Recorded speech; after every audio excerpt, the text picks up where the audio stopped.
আজ বৃষ্টি দেখতে কোথায় এসেছো মাম্মা? মায়ের ঘরে? তুমি মায়ের ঘরে এসেছো আজকে? মাম্মাম আজকে আমার সাথে উপরে এসেছে আমার ঘরে।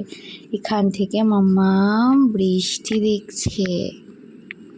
কি সুন্দর ওয়েদার, তাই ভাবলাম মাম্মামকে নিয়ে যাই আমার ঘরে, সেখান থেকেও বৃষ্টিটা উপভোগ করুক। ওর লাইফের প্রথম বৃষ্টি বলে কথা, আর তাই মাম্মাম আনন্দে কত কিছু বলছে। মাম্মাম ভালো লাগছে? মাম্মাম জানলা দিয়ে বৃষ্টি দেখতে ভালো লাগছে? মাম বলো বলো কেমন লাগছে গো? হ্যাঁ ভালো লাগছে, ভালো লাগছে। ওফ মামামের খুব ভালো লাগছে, হাত পাত ছুঁড়ে ছুঁড়ে ও আ উ আ। আর কি মা? একটু অবা বলে দাও, একটু অবা বলো। তুমি তো অবা বলতে শিখেছো মাম। আচ্ছা টাটা দিয়ে দিচ্ছ, ঠিক আছে টাটা টাটা।